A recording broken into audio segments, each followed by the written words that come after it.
Comment utiliser les VPN et continuer à accéder à certains sites censurés? En cas de censure, dans votre pays, il existe toujours un moyen d'accéder aux sites et aux chaînes YouTube de France 24. Comment? En passant par un VPN, un réseau privé virtuel. Cet outil est indispensable pour contourner les mesures de censure du web qui existent dans de nombreux pays. Ainsi, lorsque vous êtes connecté au travers d'un VPN, votre activité sur Internet est cryptée et votre véritable adresse IP est masquée.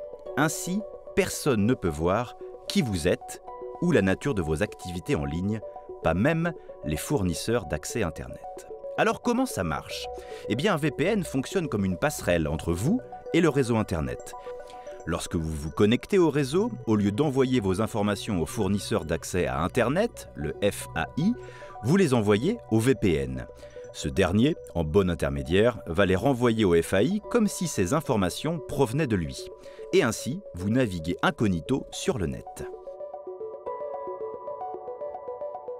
Comment utiliser un VPN?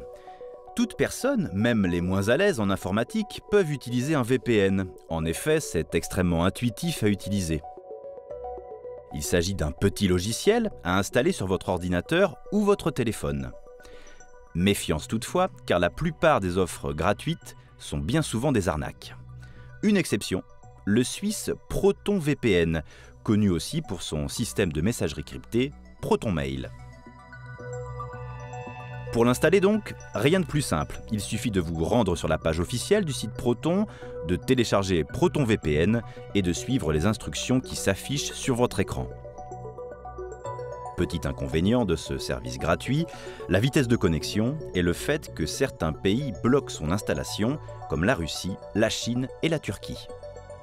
Ainsi, si vous souhaitez contourner ce blocage et obtenir une vitesse de connexion plus optimale, notamment pour consulter des vidéos, il faudra souscrire à un VPN par abonnement payant, comme ExpressVPN, CyberGhost ou encore NordVPN, conçus eux pour un usage plus intensif de l'Internet.